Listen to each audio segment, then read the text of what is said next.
seenessuma seenaa Itoophiyaa kana gaafa ilaallu agartee hiddisaa kuni Afrikaa ala qabsiisuu nuyi sanyii Salamoon warra jedhurraa wal qabatee dhufe jechaadha. Amma mootummaan Haile Sillaasee kufutti warra sanyii Salamoon fi jedhan warra Israa'el duukaa wal qabsiisanii jechuudha.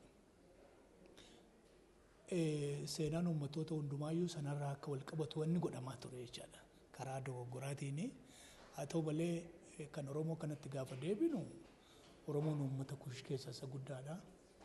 Kuushooti immoo qarooma laga Naayil kana keessaa qooda guddaa kan qabanii Oromoon achi keessaa tokko jechaadha. Wannootumtam agartee kaaba Itoophiyaa kanatti wanna adda addaa hojjetamanii hambaalee seenaa ta'anii nu arginu kuni harka warri Kuushotaa hedduun akka keessa jiru ragaan agarsiisa jechaadha. Maaliif sulula kanarratti sulula Naayil kanarratti waan nama goda Gibsii ga'utti waan hojjetamee fi asittis waan hojjetame wal fakkaata jechaadha. Harki warri Kuushotaa akka keessa jiruu fi Oromoon achi keessaa qooda guddaa akka qabu akka gartee seenessa dogoggoraa kana keessatti Oromoon jaarrama 16ffaa kanatti heddumaan beekamne yaa'ee dhufee biyya kana dhuunfate wanni jedhu isa kanarratti xiyyeeffata jechaadha. Seenessi dogoggoraa kuni haa ta'u garuu Oromoon jalqabumaa kaasee qaama qarooma Kuushee akka ta'ee fi laga Abbayyaa kana irratti yeroo dheeraatiif irreecha isaa geggeeffachaa akka ture, irreecha malkaa Abbayyaa jedhamee akka beekamu, kunis immoo eebba maanguddootaa keessa akka jiru fakkeenyaaf cirracha Abbayyaa ta'a ammaaraan sin hin fixiinedha. Bishaan Abbayyaa ta'a dhugaan sin hin maddisiinedha. Sin hin fixiin jechaadha. Kanaaf oomtuu sin hin hir'isiin, oomtuu sin hin xiqqeessin jechaadha. Kuni callumadhee lafaa ka'ee wanna jedhamu osoo hin taane Oromoon laga kana wajjin walitti hidhata guddaa akka qabu kan agarsiisu jechaadha. Kanaaf bakkumti amma hidhi kun irratti ijaarame mataan isaa gubaan maqaa maaliiti? Maqaa Oromooti jechaadha. Iddoon sun baay'ee ho'a hin gubachaadha. Sanarraa Oromoon gubaa kan jedhe.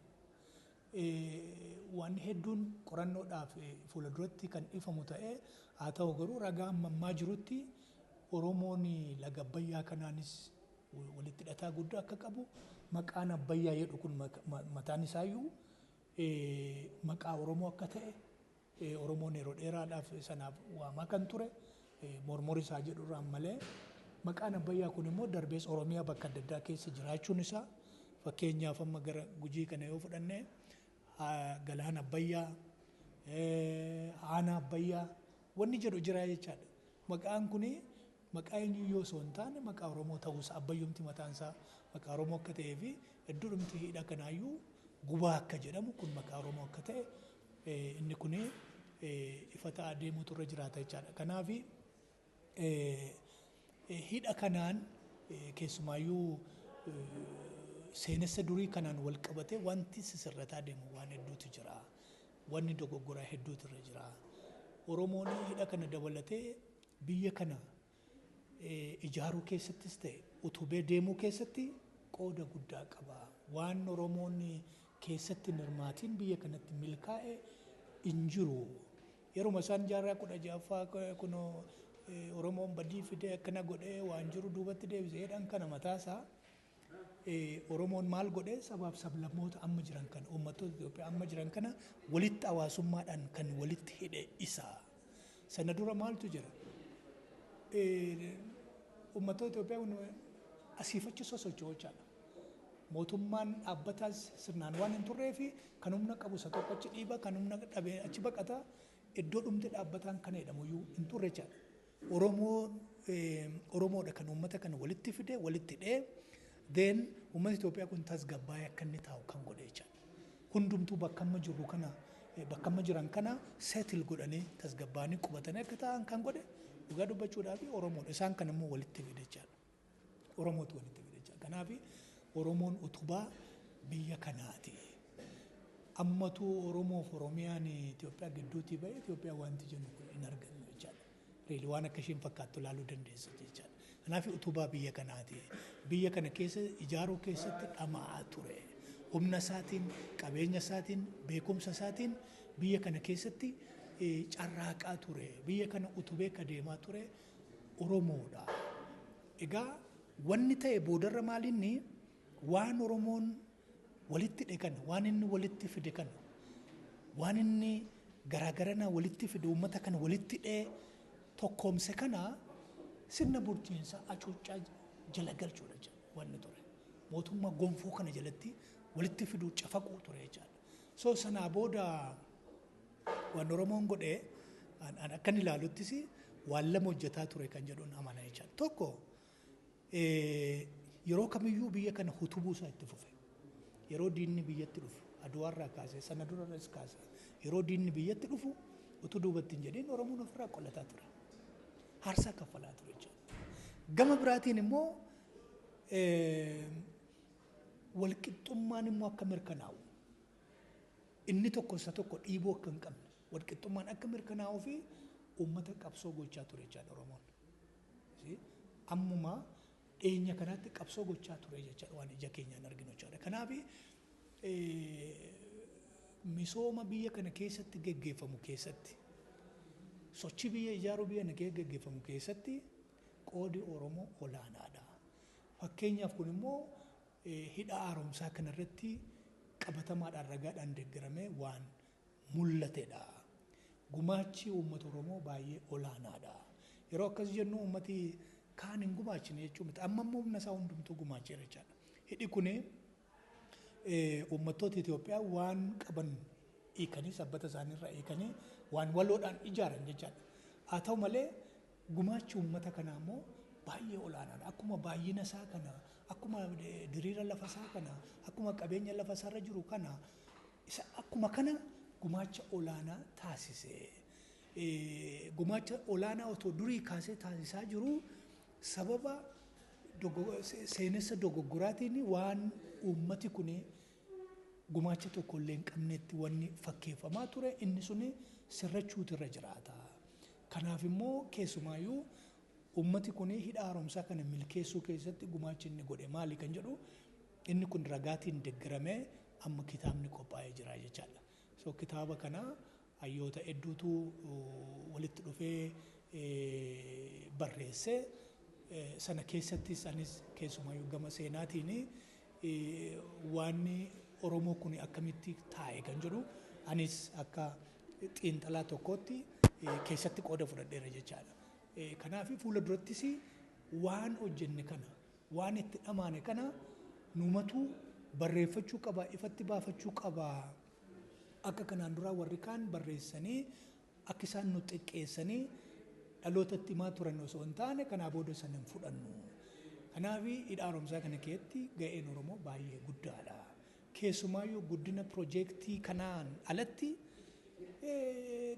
akka biyyaattis yeroo Oromoon hooggansa dhufee hooggansa olaanaa sana dhufee xumura itti godhe waan ta'eef inni kunis immoo haddaa. Kanaaf gumaacha keenya kanatti mul'ifnedha. Ga'ee keenya kanatti mul'ifnedha. Seenessi kanaan duraa dogoggorrii ture suni akka inni sirrataa deemuuf immoo gara fuula duraatti qorannoon itti fufuutu irra jiraata. Dhugaan bahuutu irra jiraata. Dhamaateen uummata kanaa beekamuutu irra jiraata. Uummati kun biyya kana keessatti utubaa ta'ee jiru akka intaanetti ilaalamaa turuunsaa dogoggora. Kuni fuula duratti ifa ba'aa deemuutu irra jiraata kan jedhu isa kana kaabneeti. Hidha haaromsaa kanarraa immoo akkuma hirmaannaan isaa guddaa ta'e immoo fuula duratti hidhi kun ifaa qofaa miti kan inni kennu hidhamee yeroo jedhu bishaan duubatti deebi'ee baay'ee ciisa jechaadha. Kiiloomeetirii 200-300 duubatti deebi'ee ciisa jechaadha.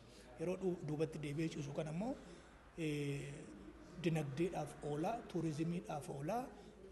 Inni kun faayidaa hedduu fidaa jechaadha ibsaan alatti.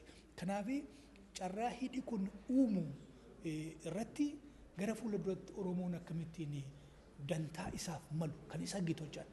Dhuunfachuu miti kan isa gitu kan isaaf ta'u akkuma hirmaannaan isaa guddaa ta'e kana akka baay'inni isaa guddaa ta'e kana dantaa faayidaa hidhi kun uumu keessattis akkamittiin uummati kun fayyadamaa ta'uu danda'a. akkamittiin bu'aa irraa argachuu danda'a. Magaalota hedduun naannoo sanatti uumamuudhaaf deemu. Akkamitti magaala kana keessa seenee ijaaramee seenee tajaajila kennee dantaa dinagdee irraa argachuu danda'a. Akkamitti aadaa isaa agarsiifachuu danda'a. Bu'aa achirraa argamu akkamitti argachuu danda'a. Isa jedhu irratti hojjetamuun akka jiraatu isa kanas gumii kanarratti yaadi ka'ee jira. Fuula durattis immoo hidhi kun tajaajila kennu kana qabatee akka itti fufuu fi kunuunsillee ta'uun akka godhamuuf akka irra jiraatu.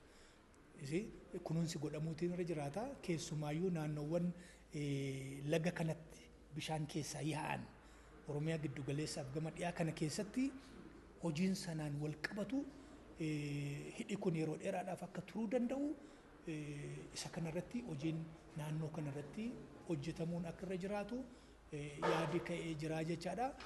Egaa akka waliigalaatti seenessa wajjin wal qabatee ani kanaan duras carraa argadhe tokko irratti kaaseetiin jira. Amma gumaacha Oromiyaa kan jennu daangaa bulchiinsaa sararame jechaadha. Yeroo eerri mirkanaa'u booda kan sararame jechaadha. Yoo seenaa duubatti deebinee ilaallu garuu bishaan kana gamayyuu eenyu jira? Fakkeenyaaf ammoo Wallaggaa ba'aa baay'ee fudhatte, Laggaa dhiyaa baay'ee fudhatte, gamarraan eenyu jira? Matakkal Oromoodha. Oromoodha jechuudha. Sirbuma matakkalitti sirbamu, sirbaa naannoo Giddaa, naannoo Limuu, Eebantuu sirba kompiliitii addaan baasuu hin dandeessu.